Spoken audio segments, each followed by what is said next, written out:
Konana! My name is Nana Asteria. I'm a Song of the Galaxy reincarnated to VTuber, V-singer. Thank you so much for having me today, Anime Trending. It is a pleasure to be here. よろしくお願いします. Without further ado, let's get into the interview. Alrighty, first question. When did you first discover VTubers? Who or what inspired you to become a VTuber yourself? I discovered VTubers through clips translated in English by Kaigai Nikki on YouTube. And they were specifically hololive clips. And I remember just thinking to myself, who is this girl putting band-aids on a beep? And they're just so funny and unhinged and just so entertaining to watch. And all of a sudden my friends became VTubers and I only have like 2 friends, and I started following their activities. I found out a lot of the cool music things that VTubers are doing, and I thought, wow, I like music, I like singing. And my friends begged me for half a year and I started to feel really left out. So to answer the question of like what made me become a VTuber, peer pressure. Next question. Alright, question number 2. Music is a big part of your content. Yes, it is. What motivated you to start singing and create original music? So for singing, I used to be tone deaf. And as a kid, I would just sing because it made me happy. It's therapeutic, soothes the soul, you know? For original music though, for me, it's a way to impart my life experiences onto the world. And since day one of becoming a VTuber, I've always wanted to make meaningful content for me because I'm not good at speaking. I am emotionally constipated and I don't know how to express my feelings. I feel a bit too much. But I also want to make meaningful content for other people too. Yeah! Yes! How did it feel when you released your first original EP, Shoya? First of all, stream Shoyo on Spotify, iTunes, YouTube Music, or streaming platforms. But for me, I kind of felt scared because I've never showed my music with anybody before. This is my first time writing a full EP, and there's a lot of like anxieties attached to how people will view something that, I don't know, took a lot of courage and vulnerability to share with the world, but it was received so nicely, and thank you so much for always listening and being really, really supportive. Like the reception was just so overwhelmingly supportive. I finished writing the 5 songs in 1 month, so I felt like it was quite rushed too, but I'm really glad people liked it. But yeah, I was very scared. Hi, Togi. Are there any plans to release a full album anytime soon? Wouldn't you like to know? All I can say is you shall receive new music. However, it is very difficult for me to, I guess, make one at the moment because I'm constantly planning many covers. I'm always constantly commissioning people for these covers, and I'm planning streams, planning events, and these days, I've been receiving a lot of songwriting commissions as well. So that's been something I've been dipping my toes into, writing songs for other people. However, my own music is something that I will always want to work on in the end. So you shall receive your goods. The drought shall only last a little longer. Be patient.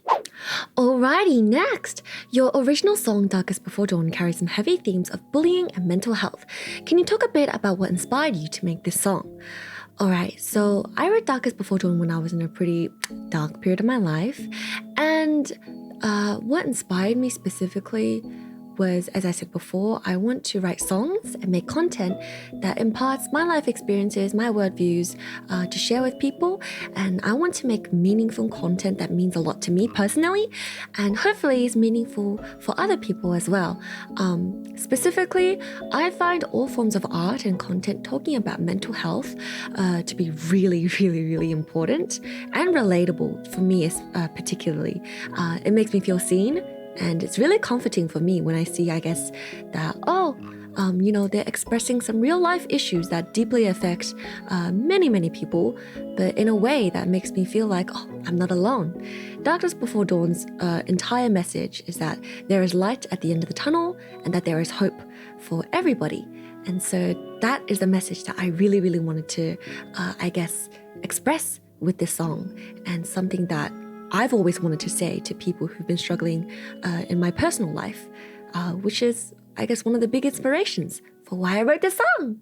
Yeah! Hi, 次. Your original song, Shoya, is all about rising up and never backing down. Is there a particular audience this is aimed towards, and do you view this song's message as a part of your own journey? For Shoya, I wrote this song right before I had made my official live 2D debut. And it's kind of like a song that encapsulates my feelings towards starting this VTuber journey. So yes, it would be my goals, my dreams and hopes embodied in a song of wanting to be girl boss, wanting to, keep rising and to keep doing well and to keep on, beating everybody's expectations. And the audience I would aim it towards is every single person who does not know me yet. That was what I had in mind when I was preparing for debut. I want people to look at the song and to say, "Wow, これがナナステリア!" Hi, your cover of Totto Musical by Ado from One Piece film Red just hit 10k views, breaking a new milestone for your channel. How do you feel about reaching this many people with your music? Oh my gosh. When I first saw this, I was like, that's never happening again. I personally think I'm still very bad at singing. I'm still very, inexperienced. I still don't know a lot of things. But to have that many eyes actually receive that many views, it means I'm doing something right. So I hope I can continue to do well and for more people to listen to my voice and my music. And I don't know, it's a pretty big milestone for me as an individual. So I hope, this newfound success and just eyes on me, it only drives me to want to even do better. Yeah! Hi, Tsugi! You contributed to the lyrics and melody of Prismatic Dream for Prison Project. What was it like to write a song for another group? Honestly, it was so fun. I love all the girls. They were very hardworking, very talented. And it was the first time I felt like my abilities was recognized as a songwriter. So thanks to that, that was a huge confidence boost for me.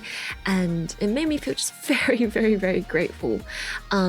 Again, I'm not unfamiliar with working with a bunch of people. I enjoy group activities actually. So it was just really wholesome and heartwarming to see everything come together, and they loved the song in the end. Yeah, stand Prism! Alright, you recently received an honorable mention in Amelie's Villain Vibes cover contest, even given the designation of correct. How does it feel to receive recognition from talents in the broader community? Man, I had an archive stream about this, and the entire time I was gushing, I was crying, I was sobbing, I was twerking, I was everywhere, all at once, many emotions. The biggest feeling is just happiness, gratefulness, and disbelief. I refuse to believe that the coolest of all people has called me kakkoi, and that the most cracked people has called me cracked. That's insane. Nah, it's not real. I'm still dreaming. Somebody wake me up. Are there any other talents you feel have been an inspiration to you as a vocalist and streamer? Well, as a vocalist, I would definitely say Emir, Denzichi, Taeyeon, and Ado. I love them all very, very much, and I aspire to have as much of a vocal slayer as they do. As a streamer and a vocalist doubled would be Hoshimachi Suisei, because I love her very, very much, and she continues to inspire me as well. Yeah! Next month is your half-year anniversary since your live 2D debut. How has the VTuber experience been? Oh, it's been crazy. In the beginning, I thought VTubing was mostly streaming, was mostly just having fun with your audience, and little giggles here and there, having a silly good old time. And it still is. But there is so much more to it, especially with, making videos, such as covers, shorts, highlights, edits, all the different ins and outs of each platform. And I met so many very, very kind, very talented people as well. And it's just been a crazy ride. And I think I've grown a lot as a person too. And I hope I continue to. Let's have fun together. What are your feelings on being an independent VTuber as opposed to being part of an organization? I've mentioned this briefly earlier, but it's a lot of work for individuals, and you can often feel burnt out or just feelings of not being enough, because in comparison to organizations where you get to receive more professional help and assistance, it's hard being an indie because a lot of these ins and outs of being a streamer, of being a singer, of finding the right editors, finding the right mixers, finding the right animators, finding the right illustrators. You have to learn all of this yourself, and it can be really daunting, especially for people who are really shy and they don't really know how to communicate or network. And oftentimes you're left feeling overwhelmed because no matter what you do, it's not that your content's bad or you're not funny, but you just don't know how, say, the algorithm works, or you don't know how to do thumbnails, or you don't know how to edit your videos. So sometimes it can feel quite lonely, but the benefits of being an indie, I guess, is a lot of freedom. And you get to do literally whatever the hell you want. You say whatever the hell you want. And above anything, you are responsible for creating your own experience and your brand. And I think that's something really, really cool. So I really enjoy being an indie. Yeah! Is there anything you have been doing to look after your mental and physical health? Nah! What are the biggest challenges to staying healthy as a VTuber? Okay, for me, I go to therapy, as everybody should. Even if you don't have mental health issues, I believe this is something that's very important, because talking about your feelings and knowing how to be honest in an effective and healthy way is very important. And as much as it's oversaid and being made into a meme, go touch some grass. 草を触りなさい. Going out for walks, I call them hot girl walks. So going out on hot girl walks is always super, super good. And yeah, just cleaning your room and taking a hot bath. Hot baths are really, really good for you. I've been getting really into like taking herbal baths, which is like, you know, has really healing properties. It's good for like blood flow and stuff. That hot girl baths, also very, very good for you. Physical health wise, I can say quite a lot, but I do think it's very important as any 9 to 5, 8-hour job to know when to take breaks, because as a content creator, you can easily have a 16-hour workday and not even realize it. So knowing to set boundaries for yourself, like this is my lunchtime. If anybody dares to touch me, I will destroy all of you. But having boundaries and knowing when to prioritize and respect rest time.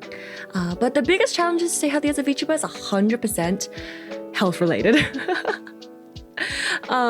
Specifically with posture, with talking, with singing, it's really, really unsustainable at times when you are streaming for like, say, 2, 3, 4 hours today.